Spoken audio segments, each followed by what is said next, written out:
Vean ustedes, jóvenes, si una lesión se produce a nivel cervical 4. Estamos hablando de trauma raquimeural completo. Vale decir, con lesión completa de la médula. El paciente va a quedar tetrapléjico, con nivel sensitivo, anestesia a nivel de la lesión hacia abajo, C4, y falta de control esfinteriano. Tres cosas: función motora, función sensitiva hay que valorar, y el control esfinteriano. Si la lesión fuera a nivel torácico 6, vean ustedes, el paciente igual queda tetrapléjico o cuadripléjico, que es lo mismo. Lejía, falta de ausencia de movimiento y fuerza muscular. Anestesia a nivel de la lesión hacia abajo y falta de control de los esfínteres vesical y anal. Si la lesión fuera a nivel del torácico 6, por ejemplo, el paciente va a tener paraplejía, anestesia a nivel de la metámera torácica 6 hacia abajo y falta de control esfinteriano. Si la lesión fuera a nivel de L1, que todavía hay médula espinal a ese nivel, prácticamente cerca al cono, igual el paciente va a quedar parapléjico y con nivel sensitivo del nivel de la lesión hacia abajo, anestesia, como vemos en las imágenes, y falta de control esfinteriano. Trauma que afecta al raquis y a la médula. De la denominación de trauma raquimeural. Si el trauma afecta solamente al raquis, se llamará trauma raquídeo, sin compromiso medular, que puede existir. O a la inversa, no haber lesión ósea, no haber lesión raquídea, pero lesión medular. Puede existir las dos cosas. Miren estos jóvenes, si un traumatismo de columna no se reconoce y se trata en forma adecuada, especialmente en el terreno, y posteriormente puede desembocar en un daño medular irreparable y dejar al paciente paralizado de por vida. Esto es muy importante que lo tomemos en cuenta, porque muchas veces nos va a tocar a nosotros atender al paciente en los rescates, en todas esas cosas. El primer trabajo que nos ofrece a veces es un servicio de emergencia, de ambulancia, lo que sea, pero hay que dar esta vida, ¿no? Con médico. Y bueno, hay que tomar en cuenta todos estos detalles para la atención de este tipo de pacientes que nos va a tocar alguna vez en la vida. Y esto es más preocupante todavía, ven ustedes, que menos del 1% de los pacientes tiene recuperación al momento de su alta hospitalaria. El porcentaje de recuperación, aquellos que han tenido un daño medular completo, es mínimo, ni el 1%. Entonces eso es mucho más preocupante.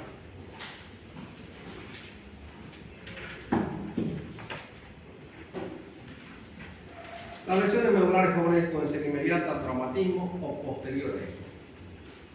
¿A consecuencia de qué? De una lesión de la columna vertebral, que esté fracturada la columna y el paciente esté sin compromiso neurológico, pero por la movilidad que se va a producir posteriormente, ya sea en el traslado desde el lugar del accidente hasta los centros hospitalarios o dentro del mismo hospital, si no tenemos los cuidados necesarios, vamos a provocar un daño en la médula espinal.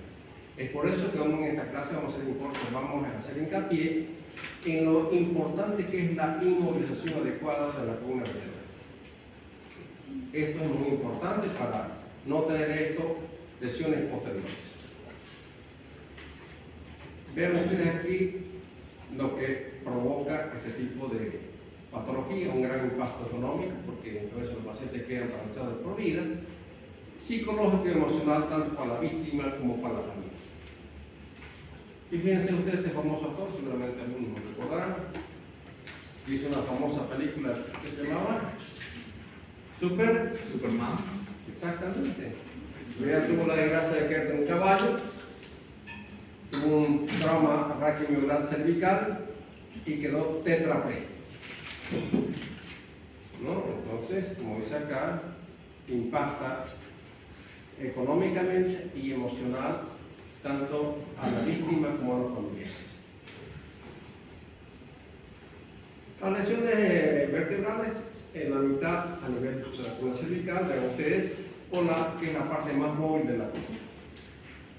15% en la columna torácica dorsal, 15% en la columna dorsolumbar, que es la unión como charnela. Cuando hacemos un movimiento de flexión-extensión, sentimos ahí a nivel L1, L2, en la unión, cómo se mueve nuestra columna. 15% a nivel de la columna lombosacra, y es mucho más frecuente en personas de edad avanzada porque ya los huesitos están osteoporóticos, inclusive algunos comentan que se han caído de su propia altura y producen un trauma a veces raquidiano. Cuando sospechamos bombas, especialmente asociados a traumatismo de cráneo, cuando vemos contusiones escapulares, lesiones de la columna torácica, hay que tener cuidado. O vemos proyecciones en el cuello, en el tórax, en el abdomen. Muchos de los pacientes nos van a llegar inconscientes o en coma. Entonces, en estos pacientes hay que hacer sí o sí estudios para descartar lesiones de la columna. Asociada a los traumatismos craneoencefálicos, casi un 50%. Sobre todo acá en nuestro medio. ¿Por qué? Porque no tenemos la costumbre de usar el cinturón de seguridad, los motociclistas no utilizan el famoso casco, protector, el consumo de alcohol y drogas y las altas velocidades que se imprimen, y sobre todo la ocasión vial que no es buena en nuestro medio. Aquí le pasan, si pudieran pasarlo por encima, de uno nos pasan por cualquier lado, uno se asusta a veces con otro más chico que el de uno que está ya por un lado o el lado derecho, que no se debe hacer, según las reglas de tránsito, no se debe adelantar por el lado derecho, sino por el lado izquierdo. No se vean ustedes. La columna cervical, ustedes saben que estas lesiones predominan más que todo en las pacientes jóvenes, un 50%, y más en el sexo masculino. Eso es obvio. Y están asociados, como les dije, a los accidentes de tránsito y los factores de riesgo, la velocidad, el alcohol y el no uso del cinturón de seguridad, que no es costumbre todavía nosotros, porque muchos pacientes jóvenes dicen iban en el asiento de atrás y sale despedido en los choques por el parabrisas. Por lo menos los que están atrás y están detrás de los asientos, eso los protege, ¿no? Pero el que está en medio sale despedido. Hemos tenido varios casos de eso. Las caídas, lesiones penetrantes también por armas de fuego, objetos de otra naturaleza, y las prácticas de contacto en algunos casos también, como las artes marciales. A nivel C3, C4 y C5, ustedes saben que es muy crítico porque ahí nace un nervio muy importante en la respiración. ¿Cómo se llama? El nervio frénico que va a inervar el diafragma. Exacto. Entonces, ya los pacientes llegan a veces con distrés respiratorio por compromiso medular y afectación del nervio frénico que va a inervar el diafragma.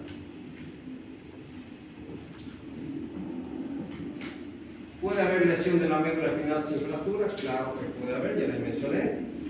Lesión raquídea y a veces con compromiso medular en los pacientes, lesiones completas o incompletas, y puede haber también fractura de la columna cervical sin compromiso medular, por supuesto que también puede darse esos casos. Ahí tenemos un paciente, lo que vamos a hacer práctica la próxima semana seguramente, de una señora que tiene una lesión raquídea pero sin compromiso medular.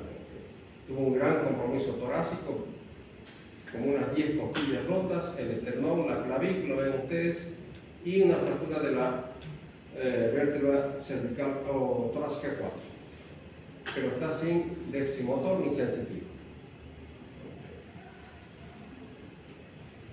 La ausencia de déficit neurológico no descarta la lesión ligamentosa. Por supuesto vamos a ver que también los ligamentos tienen que ver mucho en el desplazamiento de los cuerpos vertebrales, a veces en las famosas luxaciones que pueden comprometer también a la médula espinal. Lesiones ligamentarias, donde los que fijan los cuerpos vertebrales se desgarran y eso hace que con los movimientos se desplacen, y son las subluxaciones que vamos a mostrar más adelante. El deterioro neurológico, por supuesto, tardío, que puede ser horas o días, puede aparecer también. Cuando sospechamos lesión potencial de la columna, mecanismo preocupante. Cualquier mecanismo rojo que hubiera producido un impacto violento, si hace sobre la cabeza, el cuello, el tronco, la pelvis, en esos casos hay que tener mucho cuidado de examinar bien a nuestros pacientes. En los accidentes que originan fuerza de aceleración y desaceleración, que vemos en los accidentes automovilísticos cuando chocan, también, porque la columna cervical, en los choques que hace una hiperflexión, hiperextensión, el fenómeno del latigazo. Se pueden lesionar a veces los ligamentos y el desplazamiento de un cuerpo sobre el otro y comprimir a veces la médula espinal. Las caídas de cierta altura también, especialmente en los ancianos, ya pueden provocar lesiones óseas del raquis, especialmente porque son huesitos ya blandos osteopóricos. La proyección o salida desde un vehículo, como les mencioné hace rato, que salen despedidos en los accidentes automovilísticos, algunos de los ocupantes que van en ese vehículo. Las zambullidas aquí son frecuentes, jóvenes, ya lo van a ver ustedes en sus prácticas, que en verano nos llegan siempre, todos los años, de la famosa angostura, del Piraí, que se van ahí a bañarse y de ahí le tiran una zambullida, las aguas no son muy profundas, la cabeza choca al fondo y una lesión de la columna, de las vértebras cervicales. Esto es estallido.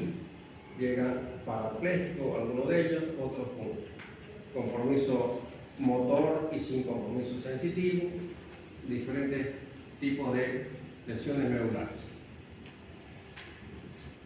Lesiones con separación o distracción que se llama, en algunos casos también se puede ver, con compromiso a veces de huesos largos también.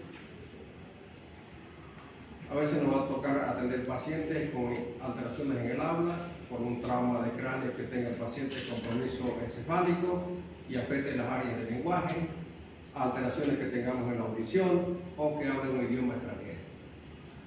Aquí nomás tenemos a veces dificultades para comunicarnos cuando tenemos pacientes que hablan solamente quechua o guaraní y nosotros no sabemos, dificulta comunicarse con ellos.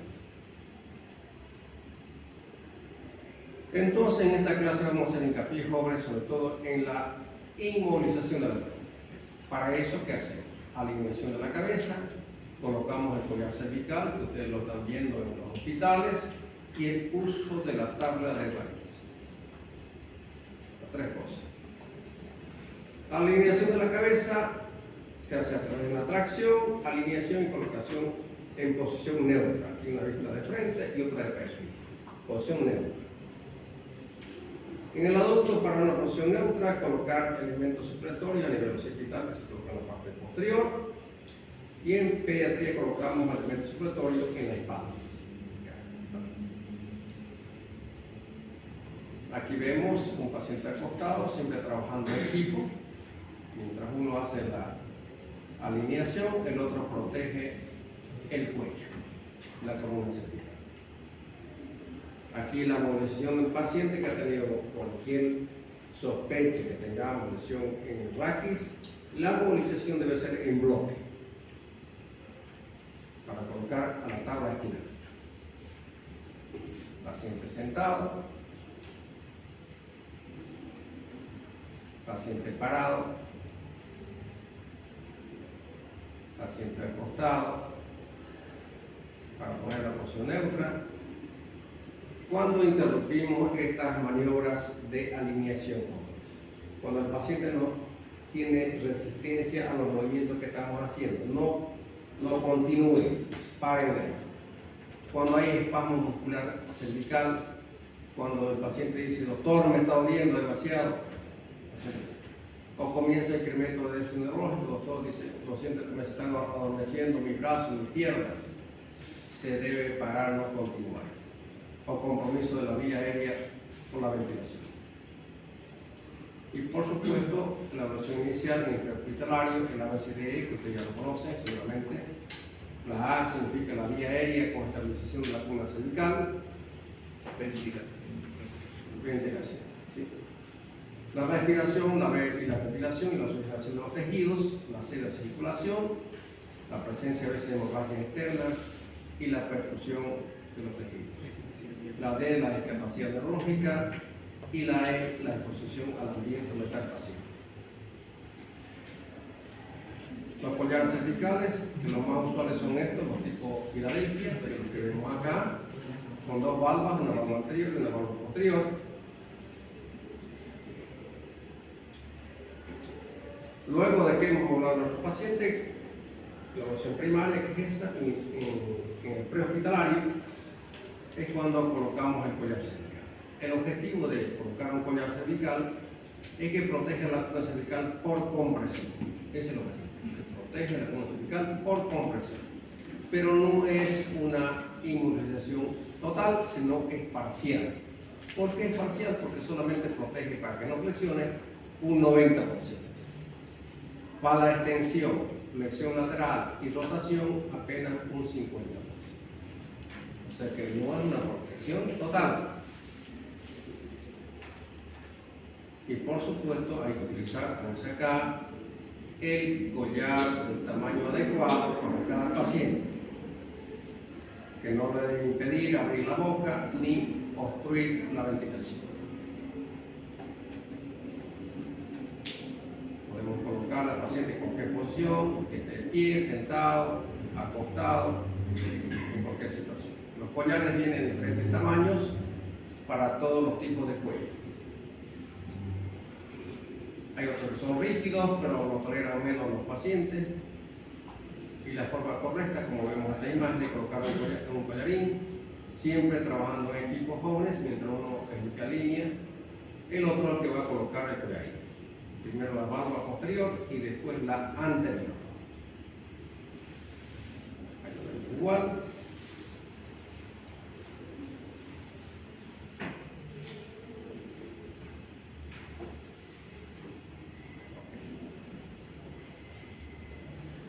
La tabla de raquis jóvenes,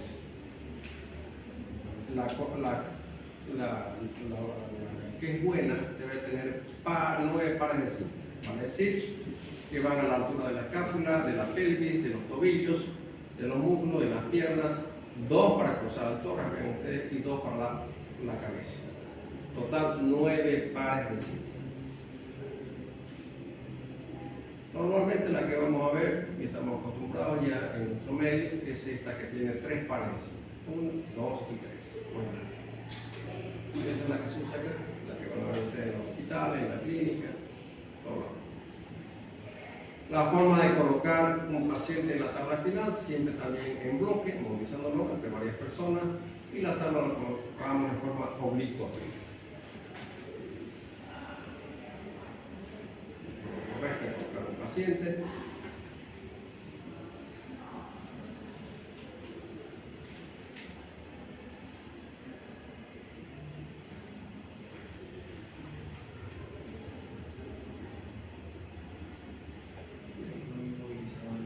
El movilizador de la cabeza que tenemos acá con sus 2 pares de cintas. Aparte del collarín, ¿no?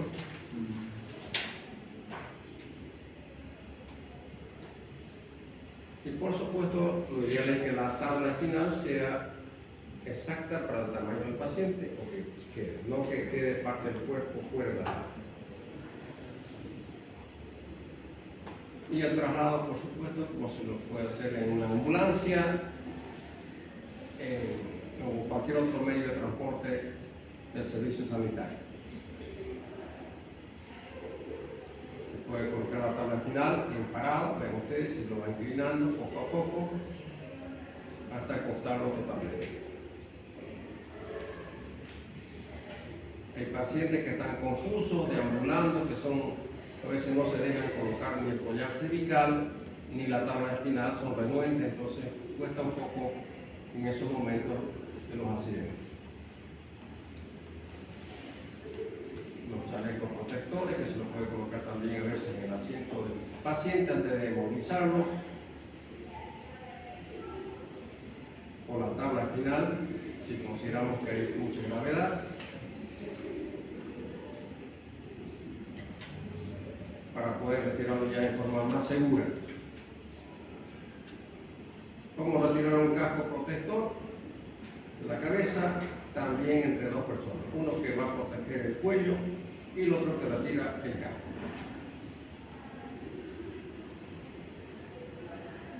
Ahí. Y aquí un repaso breve, jóvenes, una vista anterior de la columna vertebral, la vista de perfil, una vista posterior y aquí el esqueleto humano. Segmento cervical, torácico, lumbar y sacrocoxil. Y lo mismo ven ustedes que entre los cuerpo y cuerpo existen los discos intervertebrales, ahí los vemos los discos. En el canal tenemos la médula espinal con su segmento cervical, torácico, lumbar y sacrocoxil. Todos los segmentos. Y en la parte inferior, a partir de la L2 hacia abajo, tenemos lo que se denomina la famosa cola de caballo.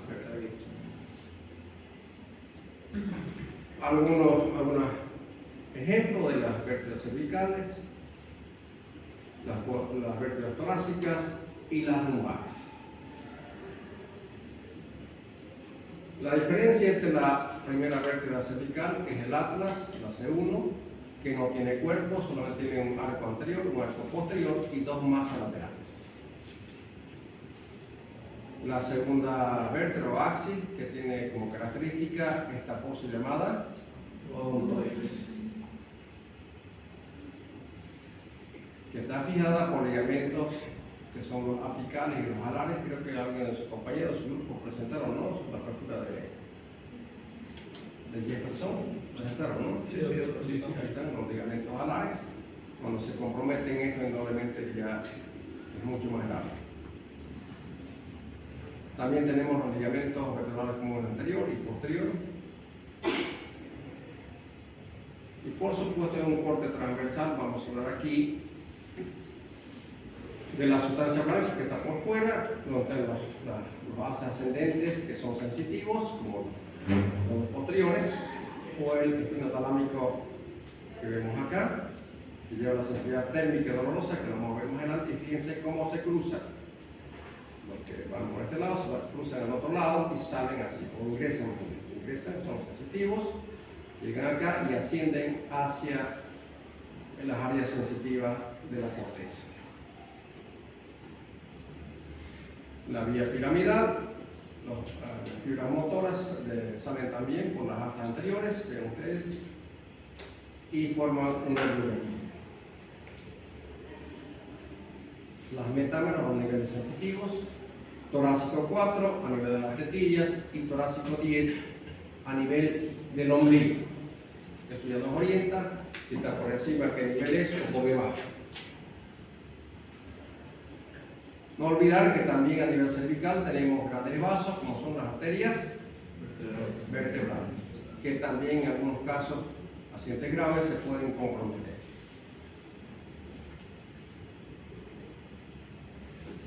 En la fisiopatología joven, los mecanismos traumáticos se pueden producir por hiperflexión de la columna, inclinación lateral brusca o excesiva, hiperextensión, separación o alargamiento excesivo y compresión vertical en las famosas zambullidas, como ya les mencioné.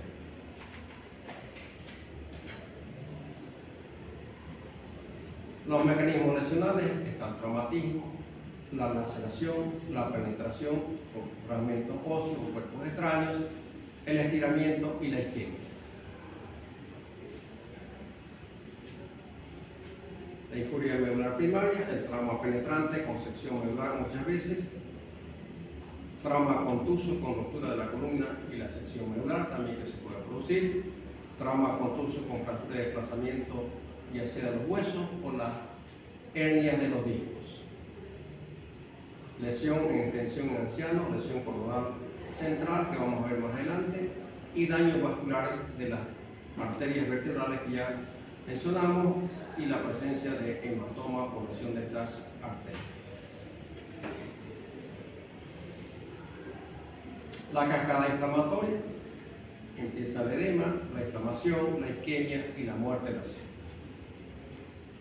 Otros factores que pueden agravar la situación de nuestro paciente, la hipotensión arterial, la hipoxia, la hipoglucemia y por supuesto, si no tenemos cuidado, normalmente algunas maniobras que hagamos y que van a entrar a nuestro paciente normalmente. Y por supuesto, cuando llega ya a un hospital, viene la evaluación secundaria de estos pacientes. Muchas veces algunos pacientes con compromisos raquiomedular cervicales, como les mencioné, a nivel C3, C4, C5, donde se origina el nervio frénico, pueden llegar con distrés respiratorio, y estos pacientes, o en el lugar del accidente, que están con distrés, hay que intubarlos. Y para eso ven ustedes como uno de los del equipo médico protege la columna y el otro el que intuba.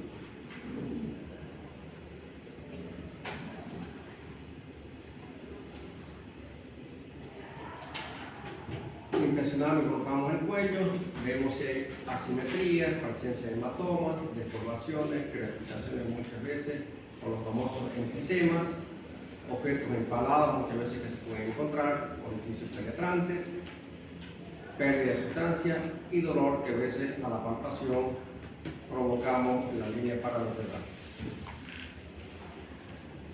La ventilación y la respiración, aquí les mencioné ya del diafragma, que las lesiones medulares a estos niveles C3, C4, C5 pueden comprometer este músculo importante en la respiración.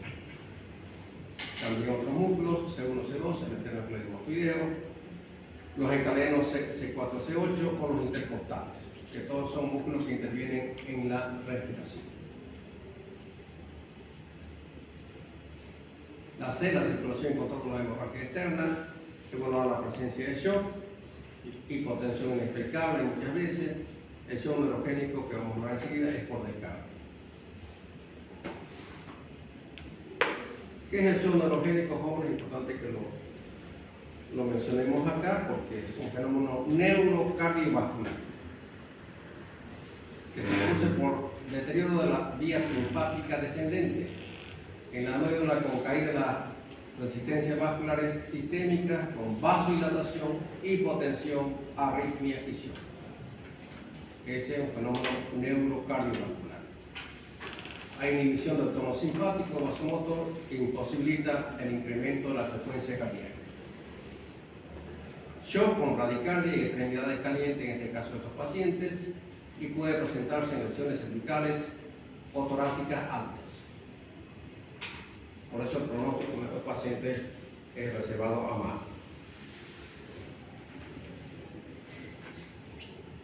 El shock neurogénico, el tratamiento, lo importante aquí es elevar la presión arterial con volumen, con soluciones salinas, pero muchas veces nos pasamos, podemos llegar a provocar un edema agudo de pulmón que no es desagradable.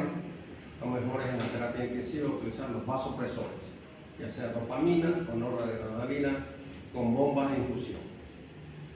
La atropina se utiliza para la bradicardia sintomática. El déficit neurológico jóvenes, ya sea motor o sensitivo, ahí tenemos la paresia o la frejía, la hipoestesia o la anestesia, en muchos casos que se comprometen en este tipo de pacientes.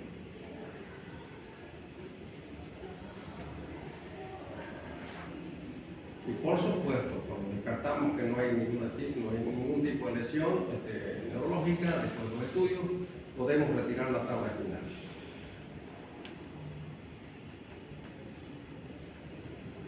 Y por supuesto, en la clasificación de la Sociedad Americana de la Lesión Espinal, que va de la A, la B, la C y la D.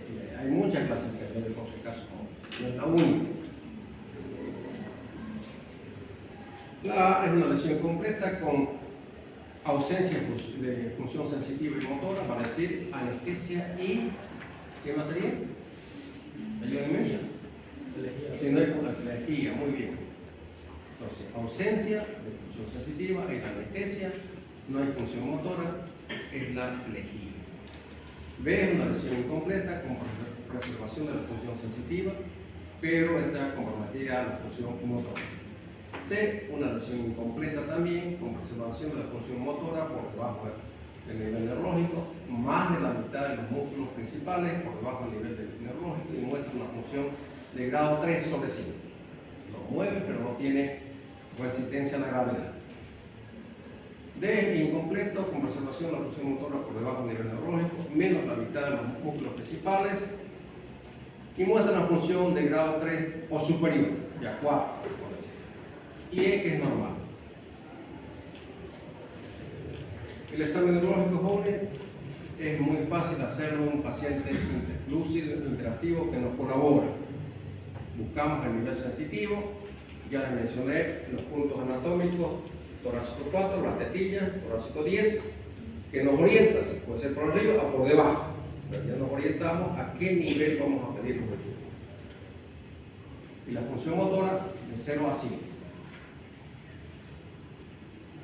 Valoramos también el esfínter rectal, que es importante, lo hacemos muy pocas veces, pero en el exterior es obligatorio. Hacerle a todos los pacientes el tacto rectal. Y se tiene que anotar en la terapia, no es hacerlo. Lesión neurológica, vean ustedes una cuadriplegia incompleta, un 41%, casi la mitad de los tramos articulares. Cuadriplegia completa, un 16%. Paraplegia completa, un 22%, vean ustedes. Incompleta, un 21%. Vean los porcentajes que son altos.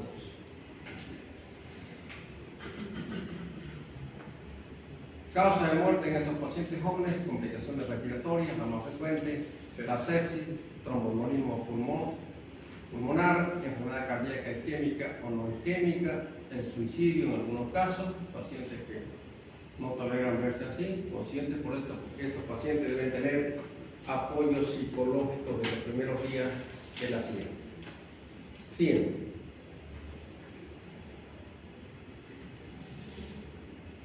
Síndromes medulares, vamos a ver los síndromes que son importantes conocer. El espinal anterior, espinal central, el cono secuar y lesiones medulares completas. Y del cono medular que no está acá. El síndrome espinal anterior, jóvenes, se produce por compromiso de la arteria espinal anterior que irriga los 2/3 anteriores de la médula, con compromiso de la función motora por debajo de la lesión, la sensibilidad superficial y dolorosa bilateral por debajo de la lesión también, que van a acompañar mejor con esta imagen. Es esta arteria la que se lesiona, porque irriga los 2/3 anteriores de la médula. Por compromiso va a estar comprometida la vía piramidal, provocando una paraplegia desde el nivel de la lesión hacia abajo, pérdida de la sensibilidad para el dolor y la temperatura también de este nivel, pero sí preserva ¿qué jóvenes? ¿Qué hay en los cordones posteriores? ¿Qué tipo de sensibilidad? Profunda, consciente y el tacto fino del pie. Posición, vibración y tacto. Eso preserva a los pacientes. Si bien no pueden mover un dedo del pie, cuando el examinador le toca, le dice, señor, ¿hacia qué lado le estoy moviendo el dedo? Le mueve para el lado de la cabeza, dice eso, para el lado de mi cabeza. Le mueve para la izquierda o para la derecha, el paciente se da cuenta perfectamente porque están sanos los cordones posteriores. No fueron lesionados, solamente la parte anterior de la médula. Eso se llama síndrome medular anterior. ¿Está claro? Sí.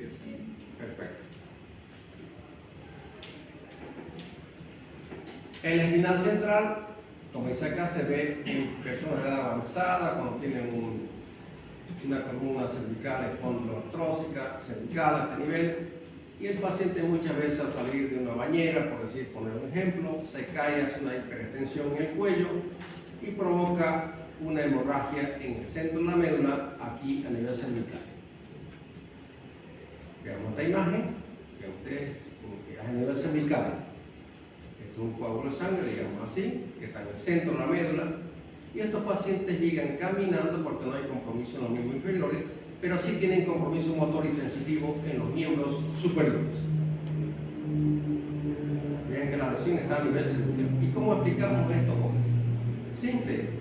Aquí está la vía piramidal, aquí cerca de la corteza. Están las fibras que descienden hacia los miembros inferiores, no han sido dañadas.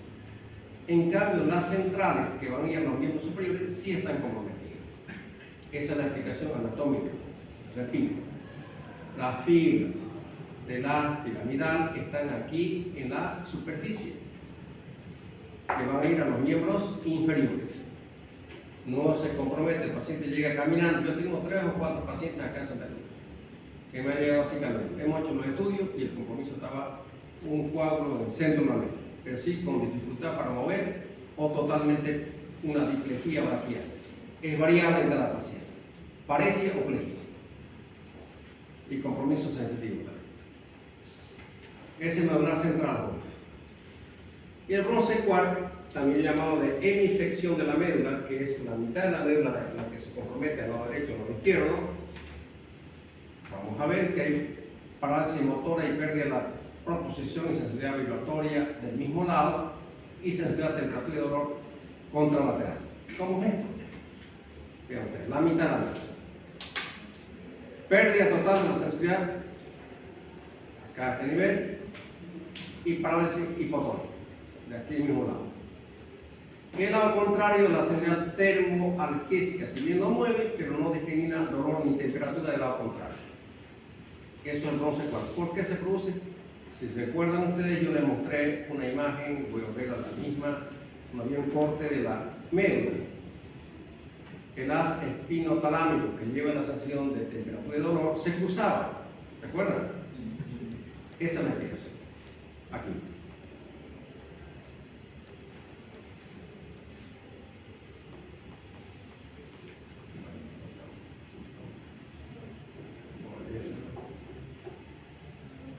Para otro lado, Estamos esperando otro lado.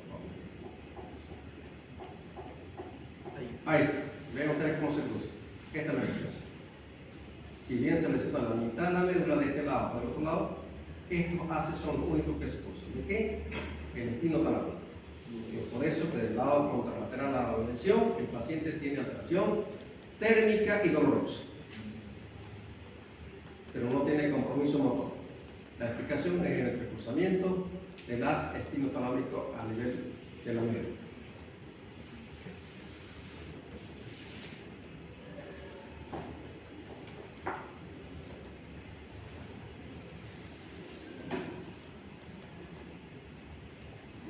Bronce 4.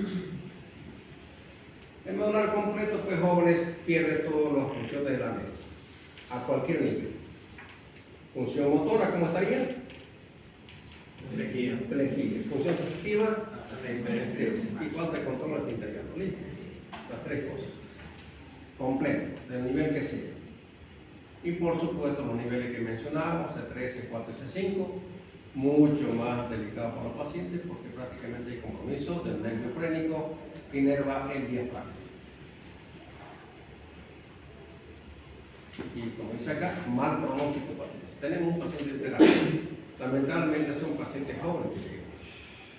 Y tenemos tiempo, seguramente estos pacientes se quedan meses, lo vamos a ir a ver a terapia.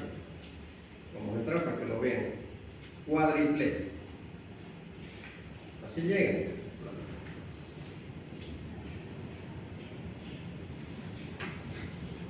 El síndrome del cono medular jóvenes con la cola de caballo presentan a estos pacientes incontinencia urinaria o fecal, parálisis de los miembros inferiores y anestesia, sobre todo en silla de montar. Todo el periné lo siente, la parte perianal. Y disminución o ausencia del tono rectal, cuando hacemos el tacto rectal.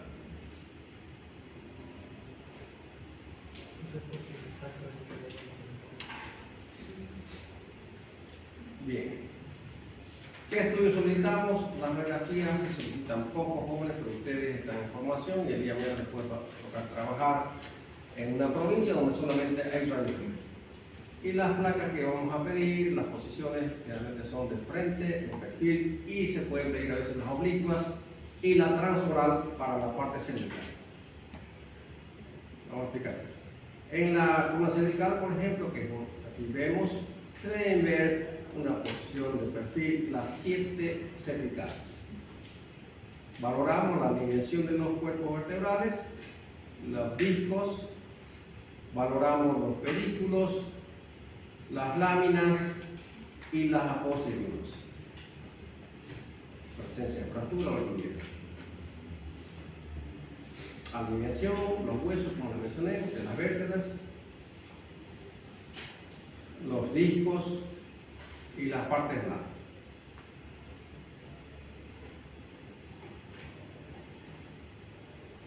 Y para ver la posiodontoides, pedimos una RX de columna cervical transoral. En esta posición, esta orden lo recibe el radiólogo, le hace abrir la boca al paciente y le hace un disparo y vemos la posiodontoides transoral.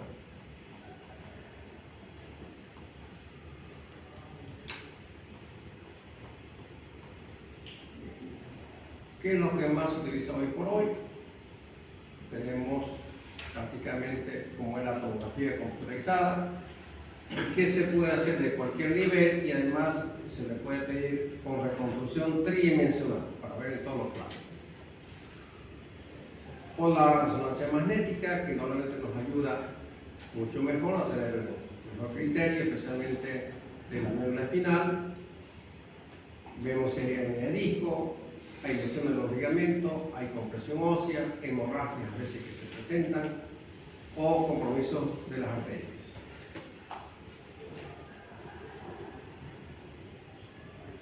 Entonces acá valoramos el edema, las contusiones hemorrágicas medulares que pueda haber o lesiones micro.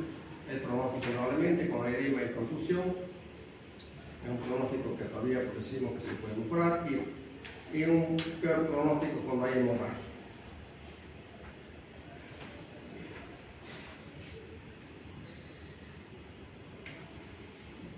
Aquí ya lo explicó su compañero, esto es la fractura de dispersón, evidentemente.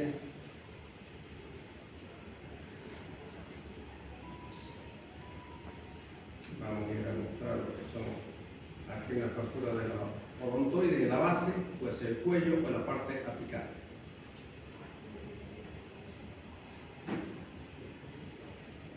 Fractura de ahorcado, que es la fractura de los pedículos de la C2. Fractura de ahorcado, aquel que toma excepción de ir a quitarse la vida de esta manera. Fractura de ahorcado. Fractura bilateral de los pedículos de C2.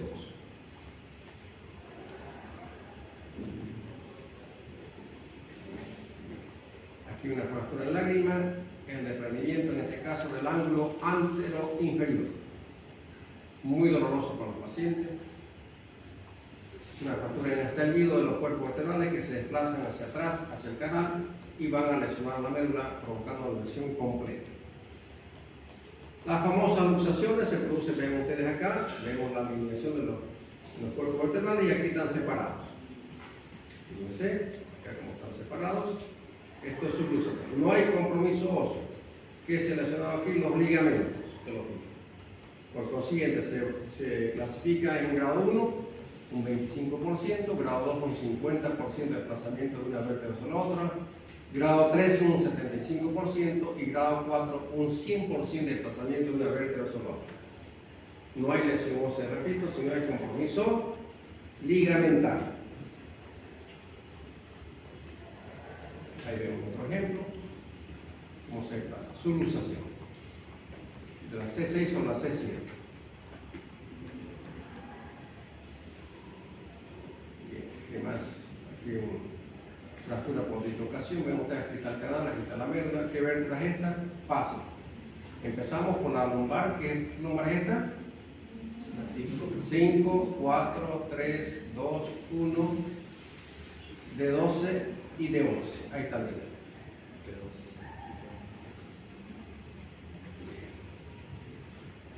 ¿Alguna pregunta, estimados estudiantes? ¿Alguien quiere presentar su caso? A ver, mi amigo, pregunta. ¿Qué significa el término compresión o descompresión de la columna? Compresión, que está apretado. Compresión.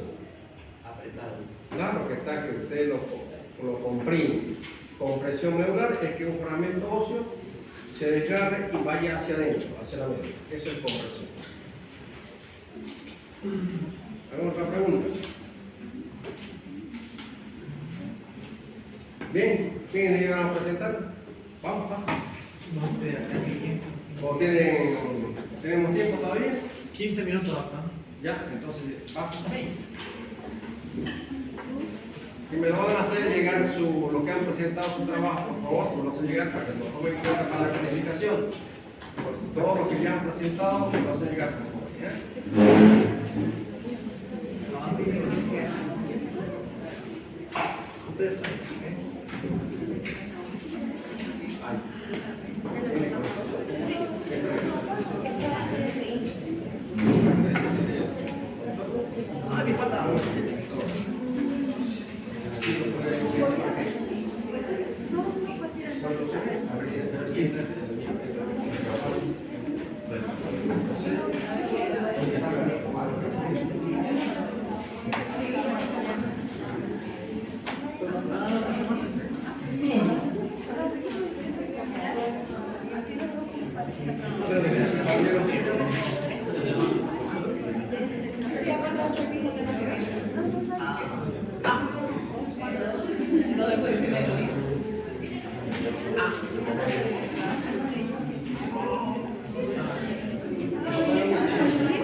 Y eso puede producir emisión hemogénica.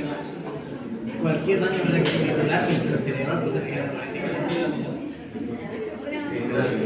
Sí, por eso que decía. O retención, cualquiera, no puede ser que sea espástica o rígida.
¿Me pasas el celular de Bianca?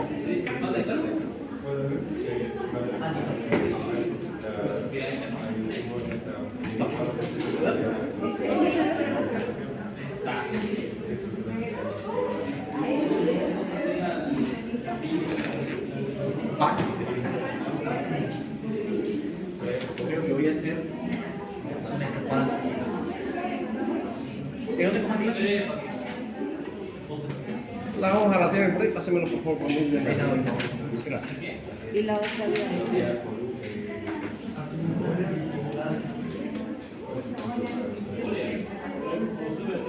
La lista, ¿quién la tiene?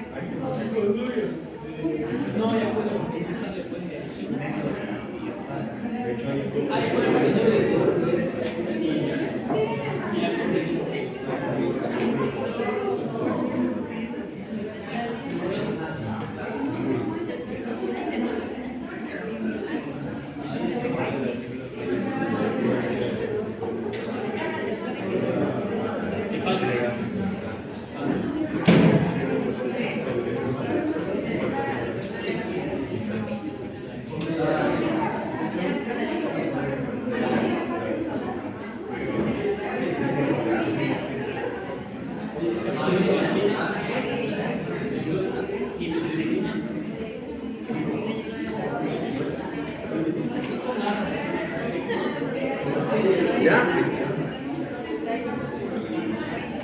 No, por ahí. Gracias.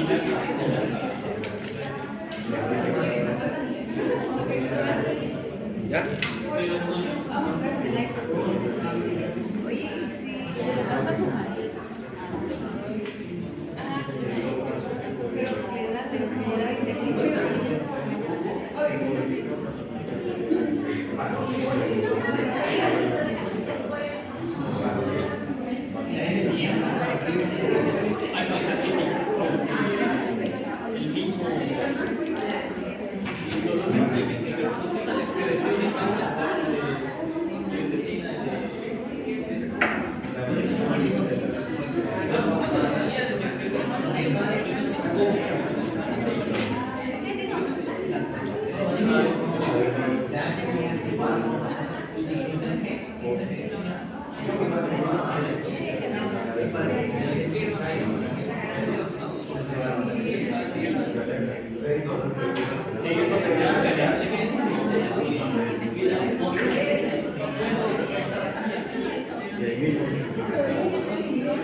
Como si no leyera, ¿no?